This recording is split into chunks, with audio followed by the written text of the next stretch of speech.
Hello दोस्तों, स्वागत है आपका मेरे यूट्यूब चैनल पे।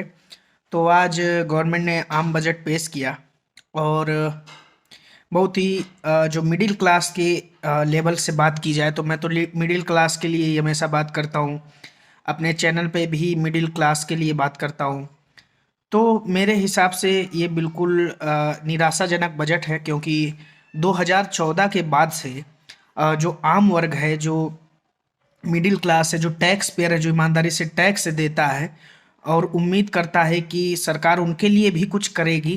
तो 2014 में जो टैक्स स्लैब था 2.5 लाख रुपए का, वही अभी भी है। क्योंकि आपने देखा कि जो नया टैक्स रिज्यूमे है, जिसमें 5 लाख से हम शुरुआत कर सकते हैं, लेकिन उसमें कई सारी छूट नहीं मिलती हैं, तो वो तो बहुत कम लोग ले रहे हैं। तो अभी भी मेन आपका यही है 2.5 लाख वाला, तो उसमें 2014 से कोई भी बढ़ोतरी नहीं हुई है।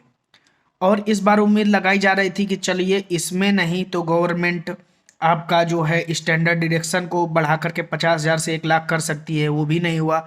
एटीसी के लिए बोला जा रहा था, क्योंकि बहुत से लोग हैं जो टैक्स स्लैब नहीं बढ़ रहा है तो अपना पैसा कहीं ना कहीं लगा करके म्यूचुअल फंड से अर्निंग कर रहे थे। तो उनको एक उम्मीद थी कि एलएसएस में लगा करके 2.5 लाख तक एटीसी में छूट ले सकते हैं, तो वो भी गवर्नमेंट ने नहीं किया। और होम लोन की जो ईएमआई जाती हैं, जिसमें इंटरेस्ट है, उस पे भी कोई छूट नहीं हुई। तो कुल मिला के अगर मिडिल क्लास के लिए बात की जाए, जो टैक्स पेयर है, जो 10 से 15 लाख के आय वर्ग का व्यक्ति है, उसके लिए इस गवर्नमेंट ने कुछ भी नहीं किया है।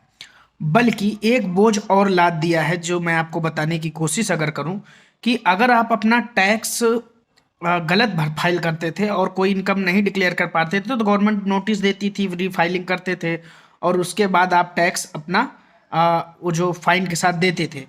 लेकिन अब गवर्नमेंट ने वो भी आप पर लाद दिया है। 2 साल के लिए आपको कह दिया कि 2 साल तक आप कर सकते हो। तो अपना काम नोटिस वोटिस ना देना पड़े, ये जारी ना करना पड़े, अपना काम बचाने के लिए आपका काम फिर से बढ़ा दिया है। तो कुल मिला के रीढ़ की जो हड्डी है हमारे देश की, जो मिडिल क्लास वर्ग है, उसको तोड़ने का काम इस सरकार ने किया है।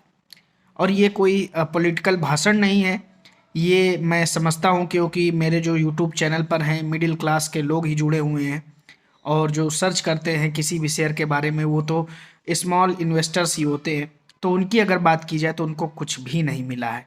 और ना केवल इस बजट में, बल्कि पिछले कई बजट्स में भी आपने देखा होगा कि इस भारत सरकार ने कुछ भी नहीं किया है।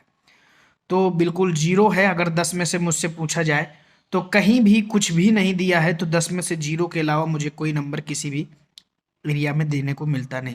तो ये सरकार मिडिल क्लास के मोर्चे पर फेल दिखाई देती है, जबकि अगर देशभक्ति के भाषण की बात की जाए तो उसमें नंबर 1 दिखाई देती है। तो ये था मेरा रिव्यू बजट के लिए। Thank you for watching. जय हिंद।